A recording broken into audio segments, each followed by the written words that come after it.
गुरु प्रदत्त भाव के अनुसार, संबंध के अनुसार जब सेवा की जाती है तो बहुत जल्दी वो सेवा सिद्ध हो जाती है। आराध्य देव बात करने लगते हैं। भक्त की हर बात को प्रभु सुन रहे हैं। गोसाई जी ने कहा जाओ सब बहुओं को चूड़ी पहना दो, सुन रही ना श्री जी, इसीलिए चूड़ी पहनने गई। हमारा भाव दृढ़ होना चाहिए, भाव में कमी नहीं होनी चाहिए। जैसा हम भाव गुरु प्रदत्त करेंगे वैसा ही इष्ट देव अनुभव कराएंगे। जाकी रही भावना जैसी, प्रभु मूरत देखी तीन तैसी। एक अयोध्या में उमापति नाम के महापुरुष निवास करते थे। ये बहुत शास्त्रों के ज्ञाता और भजनानंदी महापुरुष थे। तो इनको अपने में भाव आता था कि मैं गुरु हूं राम लक्ष्मण भरत शत्रुघ्न का, ये मेरे पुत्र और शिष्य के समान है। तो ये जब मंदिर में जाते कनक भवन में, तो कनक बिहारी राम जी को ये माला खरीदते हो, पहन के जाते और अपना पहना हुआ माला देते कि राम जी को और लक्ष्मण जी को पहना दो। और सीता जी के लिए कहते कि आधा दरवाजा मोड़ दो, पर्दा कर दो, बहू है हमारी।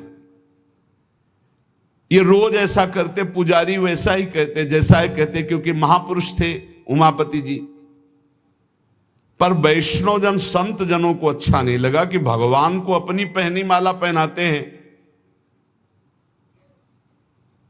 सब वैष्णव जन खिलाफ हो गए और कहा ऐसा नहीं हो सकता, भगवान केवल तुम्हारे नहीं कि तुम आकर अपनी प्रसादी माला भगवान को पहनाते हो।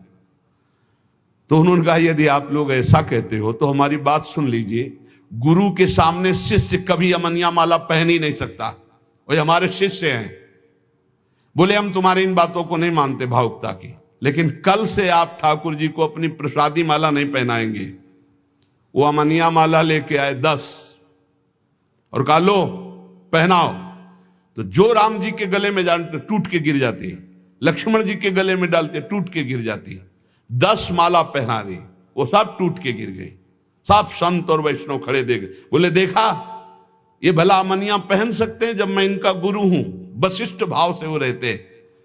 फिर उन्होंने माला मंगवाई और सामने माला पहनी और जे ही दी कि लो पहनाओ, वो माला टूटी रही, वो माला धारण हो गई।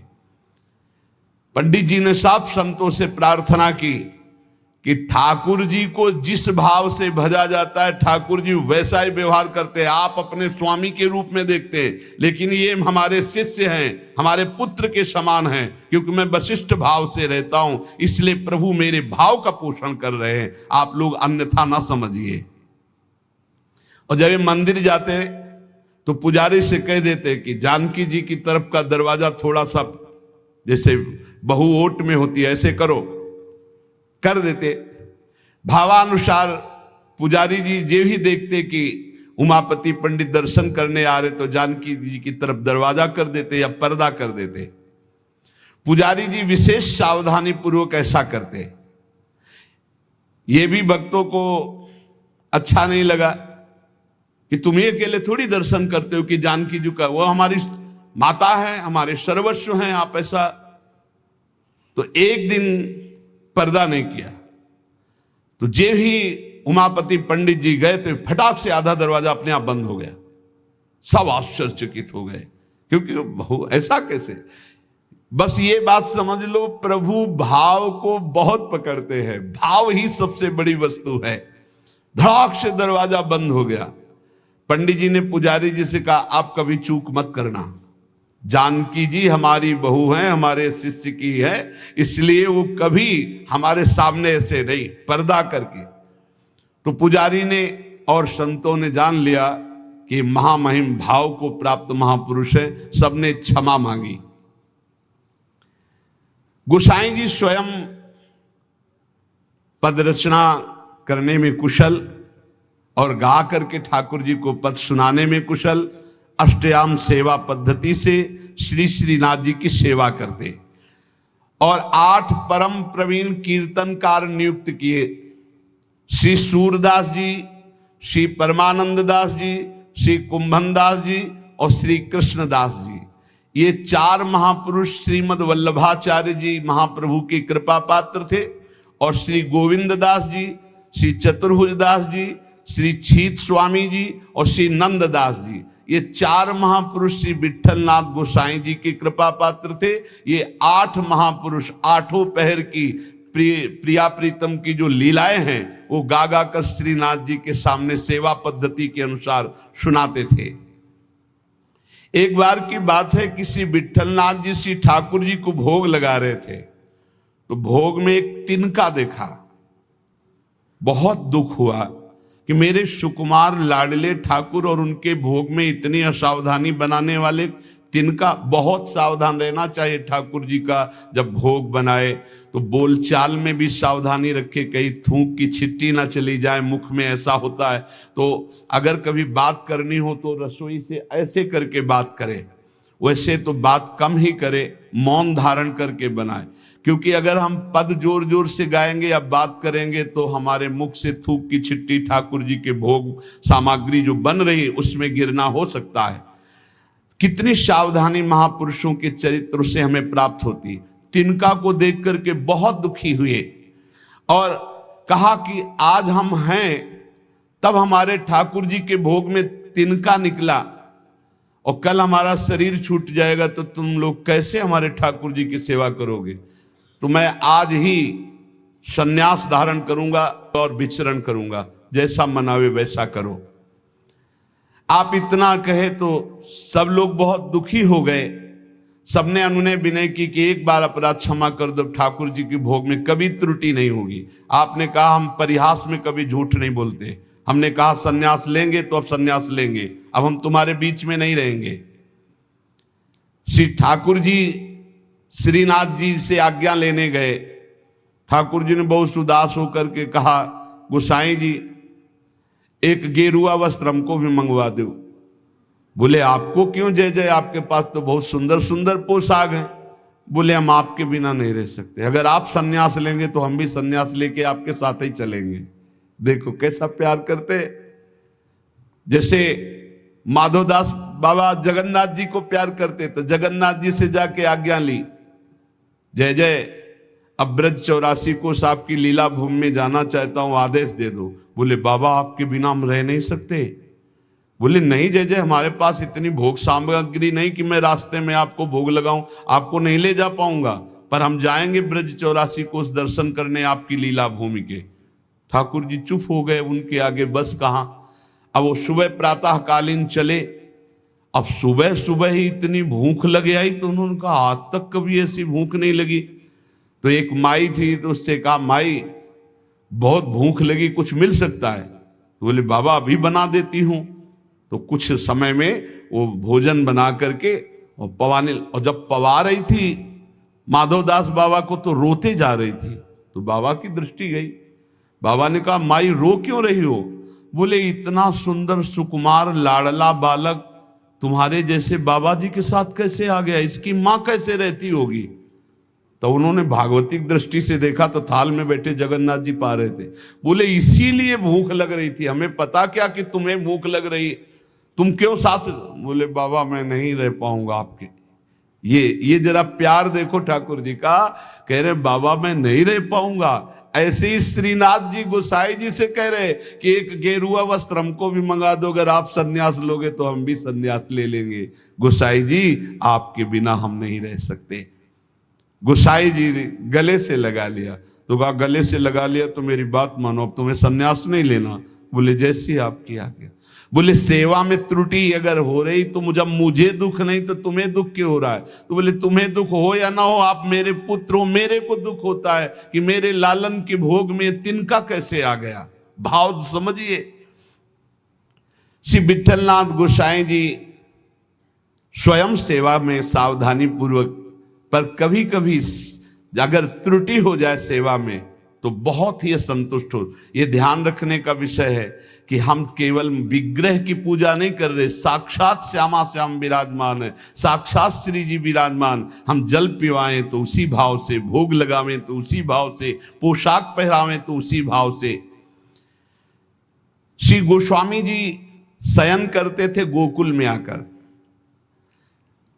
और नित्य प्रति श्री श्रीनाथ जी की सेवा में आते। यहां जतिपुरा गोवर्धन में श्रीनाथ जी विराजमान थे, तो आप घोड़े पे चढ़ करके आते थे। यदि कहीं आने में कुछ विलंब हो जाए तो अन्य सेवा चाहे कोई कर ले, पर आरती आप ही रोज करते थे, आरती सेवा आप ही करते थे। आज भी बल्लभ कुल में नियम चला आ रहा है कि और ठाकुर सेवा तो सब मिलके करेंगे, लेकिन आरती गोस्वामी वंशज ही करेंगे। श्री ठाकुर जी की अक्षुण्ण सेवा गोस्वामी जी अपने बालक के समान मानकर करते। जो भगवन्निष्ठ सदाचारी पुरुष होते हैं तो उनका प्रभाव सबके ऊपर पड़ता है। उस समय भक्ति का वातावरण एक बन चुका था, जिसको देखो सब भगवान की भक्ति में निमग्न। जो श्री विट्ठलनाथ जी थे, ये श्रीमद वल्लभाचार्य जी के द्वितीय सुपुत्र है। आपका जन्म प्रादुर्भाव विक्रम 1572 में काशी के निकट चुनारगढ़ में हुआ। श्री आचार्य महाप्रभु वल्लभाचार्य जी ने प्रयाग में अड़ैल में आकर आपका जन्मोत्सव मनाया।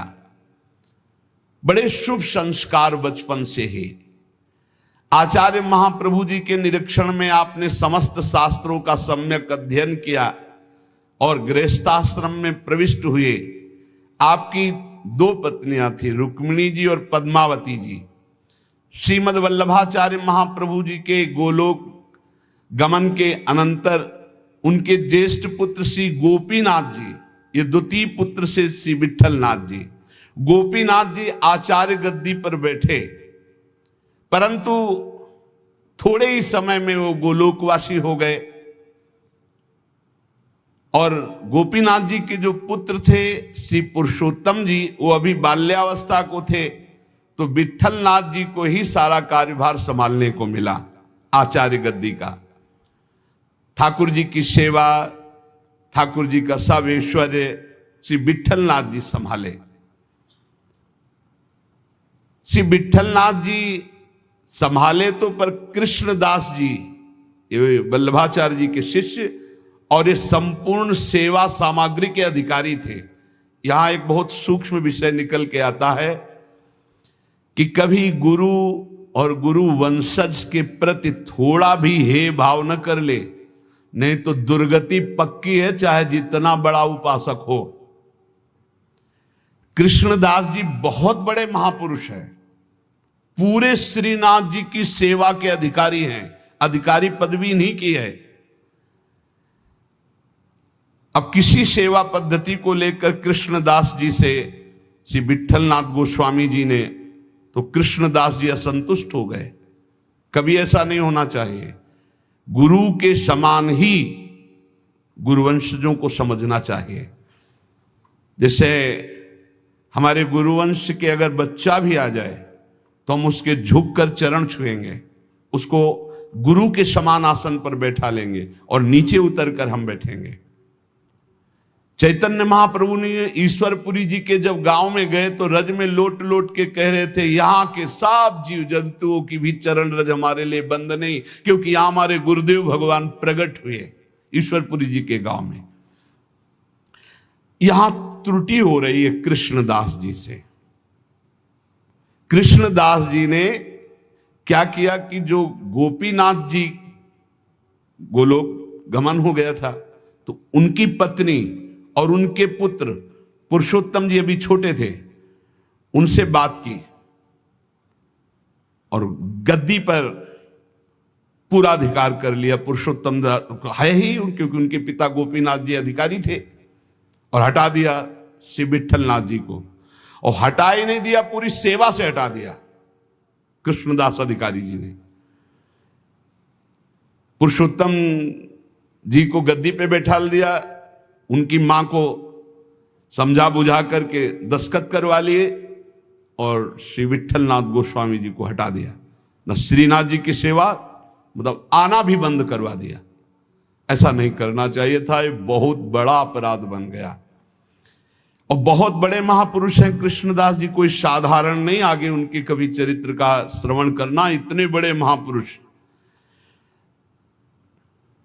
गोसाई जी को सब अधिकार छिन जाने का कष्ट तो नहीं हुआ, पर सेवा छूट जाने का बहुत कष्ट हुआ। और महापुरुषों के हृदय में किसी भी तरह का यदि कष्ट हो गया तो उसे फिर भगवान बर्दाश्त नहीं करते। आपको बहुत क्लेश हुआ, श्रीनाथ जी का दुलार छूट गया, सेवा छुटवा दी कृष्णदास अधिकारी ने, आप पाराशौली में जाकर रहने लगे, पर बहुत दुखी अंदर से। और दूर तक वहां तक आते जहां श्रीनाथ जी की ध्वजा दिखाई देती है, वहां से साष्टांग दंडवत करके बहुत एकाग्रता पूर्वक ऐसे देखते मंदिर की तरफ, रोने लगते श्री विट्ठलनाथ जी। ये बहुत बड़ी हानि का विषय, बहुत बड़ी हानि का विषय। गुरुजनों से विरोध करने का मतलब है सर्वस्व का नाश, चाहे जितना बड़ा भी कोई तपस्वी भजनानंदी हो। एक श्री रामदास जी भीतरिया जो ठाकुर जी की सेवा में रहते थे, वो श्री विट्ठलनाथ जी की स्थिति से परिचित थे। वो रोज गुप्त रूप से समय निकालते, यद्यप श्री कृष्णदास जी ने उनको भी मना कर दिया था, पर वो जाते और गोसाई जी को श्री लालजू का बीड़ा प्रसाद देते। बीड़ा प्रसाद आंखों से ऐसे रख करके खूब रुदन करते श्री विट्ठलनाथ जी। ये बहुत बड़ा अपराध है, बहुत बड़ा अपराध। गोसाई जी ठाकुर जी के लिए अपने कर कमल से एक फूलों का हार बनाते और कहते पहना देना जाके, और रोज एक श्लोक दैन्यता का लिखते और कहते ठाकुर जी को सुना देना जाके। श्री रामदास जी नित्य प्रति आकर वो फूलों का हार और ठाकुर जी को एक श्लोक सुनाते, ठाकुर जी को फूलों का हार पहनाते, और ठाकुर जी रोज एक पान की बीड़ी देते जो उनको जाके देते और उनको प्रणाम करते। एक दिन ठाकुर जी ने संदेश में कहा कि गोसाई जी से कह दो मेघ तो समय पर बरसेगा, तुम दुखी क्यों हो रहे हो? मेघ तो समय आने पर बरसेगा, तुम दुखी क्यों हो रहे हो? विट्ठलनाथ जी के सामने जब जाकर रामदास जी ने कहा मेघ तो समय पे बरसेगा, आप दुखी क्यों हो रहे हो? लालन ने ऐसा कहा है। तो विट्ठलनाथ जी ने कहा कि मेघ तो समय पे बरसेगा, पर चातक अपनी टेक पुकार क्यों छोड़ेगा? चातक तो रटता ही रहेगा। बहुत सुंदर बात। अगर चातक अपनी रटन छोड़ दे तो चातक कैसा? मेघ तो समय पे बरसेगा, वो बरसे, लेकिन चातक अपनी रटन नहीं छोड़ सकता। मेरी रटन घटने वाली नहीं, मैं तो रो रो कर आपको पुकारता ही रहूंगा। चातक रटन घटे घट जाई, बढ़े प्रेम सब भांति भलाई। विट्ठलनाथ जी के इस दुख को अकबर बादशाह ने सुना, उसने तत्काल आदेश किया और कृष्णदास जी को बंदी बना के जेल में डाल दिया और गोसाई जी को विरुद्ध आचरण किया, इसलिए उनको कठोर दंड कृष्णदास जी को बादशाह अकबर ने। जब गोसाई जी को ये पता चला तो गोसाई जी ने अन्न जल त्याग दिया और कहा जब तक सम्राट अकबर सादर कृष्णदास जी को, ये देखो महापुरुषों का हृदय, सादर कृष्णदास जी को नहीं छोड़ते तब तक मैं अन्न जल भी नहीं पाऊंगा। जब बादशाह अकबर को ये पता चला कि गोसाई जी ने अन्न जल त्याग दिया तो सादर कृष्णदास जी को पुनः छोड़ दिया। कृष्णदास जी को जब ये पता चला कि गोसाई जी मेरे लिए अन्न जल छोड़ दिए, तब गोसाई जी के पास आए और चरणों में गिरे और कहा मुझे आपके प्रभाव का पता नहीं था, क्षमा कीजिए। कृष्णदास जी ने पाराशौली में आकर गोसाई जी के चरण पकड़ लिए। गोसाई जी गंभीर हो गए। महापुरुष अगर डांट दें तो बच गए आप, और गंभीर हो गए तो पिट गए आप, बस इतना समझ लो। गंभीर इसलिए हो गए कि तुमने लालन की सेवा छुड़वा दी, सब ठीक है, लेकिन लालन की से दूर रखा, दर्शन नहीं, सेवा नहीं, इसलिए गंभीर हो गए। विट्ठलनाथ गोसाई जी को पूर्व सेवाधिकार प्राप्त हो गया। श्री कृष्णदास जी का अंतिम लीला जानते हो कैसे हुई? कुआं में पैर फिसल गया और गिर के मरे और प्रेत बने, इसी अपराध के कारण। बहुत सावधान, इतने बड़े महापुरुष हैं, उनका चरित्र है कृष्णदास जी का, बहुत बड़े महापुरुष हैं, लेकिन अपने गुरु से अपराध बन गया। गुरुवंश गुरु स्वरूप ही है। अपराध बन गया तो प्रेत योनि को, पैर फिसल गया, कुएं में गिरे और उनके प्रेत योनि को प्राप्त हुए। बहुत सावधानी की जरूरत है कि कहीं ऐसे अपराध, नहीं तो चाहे जितना भजन हो, वो भजन बाद में तो कल्याण करेगा लेकिन बीच में छूट जाएगा और बीच में हमारी दुर्गति हो जाए। अंतिम तो मंगल ही होगा, क्योंकि भगवान का जन कवि नामे भक्ता प्रणश्यति। जब ये प्रेत बन गए थे तब भी उद्धार गोस्वामी विट्ठल नाथ जी के द्वारा ही इनका हुआ। अकबर क्यों कृपालु था, क्यों श्रद्धा करता था विट्ठल नाथ जी गोस्वामी के ऊपर? एक बार श्री यमुना जी में स्तोत्र का गायन का, कंचन वर्ण तेज चमकता हुआ विट्ठल नाथ गोस्वामी जी का, तो अभी स्नान करके यमुना जी की आराधना कर रहे थे, तो उधर नौका में जल विहार करते हुए इसकी बादशाह की कोई हिंदू बेगम होगी, तो वो दूर से देखा कि तेजस्वी तो भगवान के समान है। नौका समीप ले गई, उतर कर चरणों में वंदन किया। विट्ठलनाथ गोस्वामी जी को देखकर उसे पक्का लगा कि ये जो आशीर्वाद दे देंगे तो पक्का। तो उन्होंने कहा कि आपसे मैं एक ही आशीर्वाद चाहती हूं कि मेरे बादशाह मेरे अनुकूल रहें। हर पत्नी यही चाहती है। आप कृपा करके कोई ऐसा जंतुर बांध दीजिए, कोई मंत्र बता दीजिए, कोई उपाय बता दीजिए कि बादशाह सलामत हमारे बस में रहें, हमारे अधीन रहे। आपने मुस्कुरा दिया कि मैं एक जंतुर देता हूं, इससे बादशाह तुम्हारे अधीन रहेंगे, और दोहा लिख करके भुजा में बांध दिया। यंत्र मंत्र और तंत्र को भूल करो जन कोय, पति कहे सो कीजिए वो आप ही बस होए। ये दोहा लिख करके बांध दिया। दूर से गुप्तचर लगे रहते थे। गुप्तचर ने कहा कि विट्ठलनाथ गोस्वामी जी ने कोई जादू टोना करके आपकी हिंदू बेगम की बाह में जंतुर बांध दिया है। तत्काल आया, जब वो महल तोड़ दिया जंतुर और उसे कहा खोला जाए, खोला गया। और जब ये दोहा पढ़ा कि यंत्र मंत्र और तंत्र को भूल करो जनि कोई उपाय मत करो, ये यंत्र तंत्र मंत्र जंतर वाला, पति की आज्ञा में रहो, इसी से पति अधीन हो जाएगा। जब ये दोहा पढ़ा कि पति की आज्ञा का पालन रूप परम बल है जो पति को अधीन कर लेता है, बहुत प्रसन्न हुआ और कहा इसी समय मुझे विट्ठलनाथ गोस्वामी के चरणों में जाके प्रणाम करना है और उनके दर्शन करने।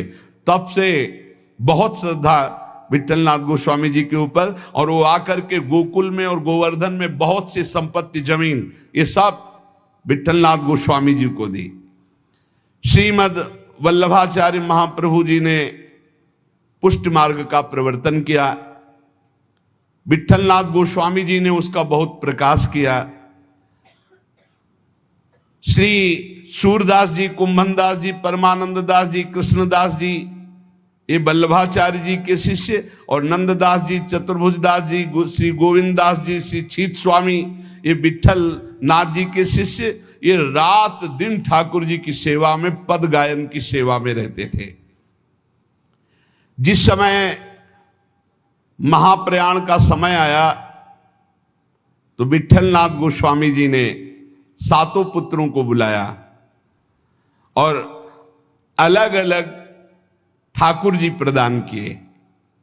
7 पुत्र श्री गिरधर जी, श्री गोविंद जी, श्री बालकृष्ण जी, श्री गोकुलनाथ जी, श्री रघुनाथ जी, श्री यदुनाथ जी और श्री घनश्याम जी। ये 7 पुत्र श्री विट्ठलनाथ गोस्वामी जी के थे। सातों को अलग अलग ठाकुर सेवा प्रदान की। श्री गिरधर जी को श्री ठाकुर मथुरेश जी, जो वर्तमान में जतिपुरा गोवर्धन में विराजमान है। श्री गोविंद राय जी को श्री श्रीनाथ जी, जो वर्तमान में राजस्थान में श्रीनाथ द्वारा में विराजमान है। श्री बालकृष्ण जी को श्री द्वारिकाधीश भगवान जो वर्तमान में काकरौली में विराजमान है, श्री गोकुलनाथ जी को जो वर्तमान में श्री गोकुल में विराजमान है, श्री रघुनाथ जी को श्री गोकुल चंद्रमा जी जो वर्तमान में कामवन में विराजमान है, श्री यदुनाथ जी को श्री बालकृष्ण भगवान जो वर्तमान में सूरत में विराजमान है, श्री घनश्याम जी को श्री ठाकुर मदन मोहन जी जो वर्तमान में कामवन में विराजमान है। इन सातों पुत्रों को सात ठाकुर की सेवा प्रदान की और चल अचल संपत्ति का बंटवारा किया और समस्त वैष्णवों को बुलाया और कहा आज हमें ठाकुर जी बुला रहे अपने धाम में। ऐसे जाना होता है महापुरुषों का। मृत्यु मृत्यु नहीं, महोत्सव होता है। सब वैष्णव जनों को बुलाया और बोले आज जो है ठाकुर जी बुला रहे हैं अपने निज सेवा में, निज धाम में। इनके पीछे पीछे पुत्र जो सातों पुत्र थे वो पीछे पीछे गए। आप चल करके जतिपुर आए, आपने निज कंठ की माला चतुर्थ पुत्र श्री गोकुलनाथ जी के गले में डाल दी और कहा सब वापस हो जाओ, अब मैं परम धाम जा रहा हूं। और गुफा में प्रवेश करने लगे तो सबसे बड़े पुत्र गिरधर जी ने आपका वस्त्र पकड़ लिया, तो केवल वस्त्र ही हाथ में रहा और आप अंतर्ध्यान हो गए, सदैव भगवान के धाम को गए श्री विठलनाथ गोस्वामी जी। फिर आकाशवाणी हुई कि मेरा जो वस्त्र तुमने पकड़ा इसी से मुझे अंतिम संस्कार जो होते हैं वो अंतिम उत्तर क्रिया इसी से संपन्न करो और जैसा हमने आदेश दिया वैसा कहना। तो जिस समय गोस्वामी जी श्री लालजू को श्लोक भेजते थे वो बाद में श्लोक संग्रहित कर करके लिखते थे, यद दैन्य त्वत्कृपा हेतुर न तदस्ति ममाण्वपि ताम कृपाम कुरु राधेश यया तद्दैन्यमाप्नुयाम। हे राधापति, जिस दैन्यता से आप कृपा करते हैं रिझते वो दैन्यता तो मेरे में है नहीं, अणुमात्र भी नहीं है। अब तो आप अपनी तरफ से कृपा करें और मुझे वो दैन्यता प्रदान करें जिससे आप रीझते हैं।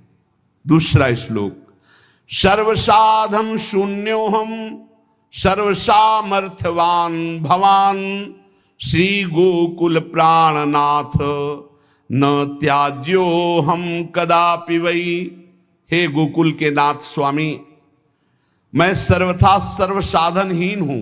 देखो आचार्य हैं पर कैसी दैन्यता है, और आप सामर्थ्यवान हैं, अतः किसी भी स्थिति में आप मेरा त्याग मत कीजिए, क्योंकि मैं साधनहीन हूं, आप सामर्थ्यवान हैं, आपके द्वारा त्याज्य नहीं हूं। नाथ मेरा कभी त्याग मत कर देना।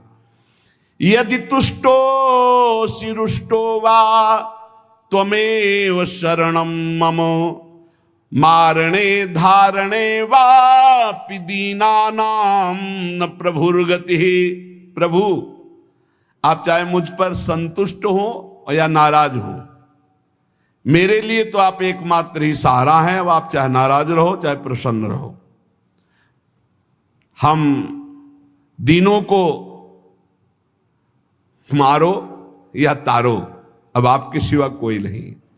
आपको हमारा भार वहन करना ही पड़ेगा नाथ, आपको हमारा पोषण करना ही पड़ेगा जबरदस्ती, आपको अंगीकार करना ही पड़ेगा, क्योंकि आपके सिवा हमारा कोई नहीं है।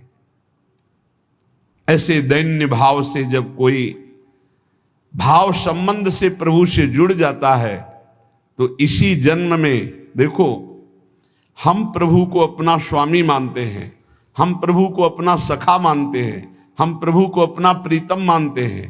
ये भाव तब तक साधन भाव माना जाएगा जब तक प्रभु आपका भाव स्वीकार नहीं कर लेते। निहाल तभी उपासक होता है जब वो आके कह देते तू मेरी, जो भाव किया तू मेरा सखा, तू मेरी दासी, तू मेरी सहचरी, जब वो स्वीकार कर लेते हैं तब मोहर लग गई, पक्का हो गया। एक ये सिद्धांत। और दूसरा, जब गुरु स्वीकार कर लेते हैं तो इष्ट की स्वीकृति अपने आप हो जाती है। इष्ट और गुरु में भेद नहीं होता, गुरु गोविंद ने भेद कराए। जब गुरुदेव स्वीकार कर दिए कि तू प्रियाजू का, तो गुरुदेव ने जो कह दिया वो प्रियाजू भी नहीं काट सकती है। इसलिए हमें अपने भाव संबंध में दृढ़ रहना चाहिए और भाव के द्वारा ही हमारा व्यवहार होना चाहिए। जैसा हमारा इष्ट से व्यवहार है ठीक वैसा ही भाव हमारा होना चाहिए, जैसा भाव है वैसा इष्ट से व्यवहार होना चाहिए। इसी जन्म में आपको उत्तर मिल जाएगा कि श्री जी ने आपको स्वीकार कर लिया है। और जब ये आ जाता है कि श्री जी ने स्वीकार, एकदम बेपरवाही, ऐसी मस्ती आती है, कैसे उदाहरण में बताएं, बनेगा ही नहीं उदाहरण, पर थोड़ा सा इशारा, जैसे शाखा चंद्र न्याय से कहते हैं कि डाल के एक हाथ ऊपर देखो चंद्रमा दिखाई दे रहा, चंद्रमा तो न जाने कितनी दूर है पर अब चंद्रमा को देख पाते। ऐसे उदाहरण में जैसे भारत का कोई बड़ा अधिकारी आपसे आके हाथ मिला दो, कह दे चिंता मत करना, आज से मैं आपका, और आप जो कहेंगे सो हम करेंगे, फिर कैसा और लगेगा? वो दोबारा कभी फोन करे या ना मिले, लेकिन आप छाती चौड़ी करके घूमेंगे। ऐसे ही हम श्यामाजू के बल अभिमानी, वो तो नाशवान पद है और नाशवान शरीर है और वो सर्वज्ञ नहीं है, वो अल्पज्ञ बहुत दूर रहता है, वो असीम नहीं है, वो अनंत नहीं है, सर्वत्र नहीं है, सर्वज्ञ नहीं है, लेकिन प्रियालाल असीम है, अनंत है, सर्वज्ञ है, सर्वत्र है। और गुरु ने संबंध करवा दिया, उनकी शरणागत करा दिया। और जिस समय शरणागति आपके हृदय में पुष्ट हो जाएगी तो हम श्री श्यामाजू के बल अभिमानी, टेढ़े रहे मोहन रसिया सो बोले अटपटवानी। बड़ा अद्भुत आनंद इस ठसक में रहता है कि हमारी श्यामाजू, हमारी प्यारी जू, हमारी लाडली जू। हर समय नाम जप करते रहो और अपने आराध्य देव के सानिध्य का अनुभव करते रहो। इसी जीवन में इस माया प्रपंच से हटकर परमानंद स्वरूप प्रियालाल को प्राप्त हो जाओगे। विश्वास कर लो, बस नाम न छूटे और संबंध का भाव न टूटे तो निश्चित इसी जन्म में अनुभव हो जाएगा। शेष चर्चा आगे। श्री राधा वल्लभ लाल की जय।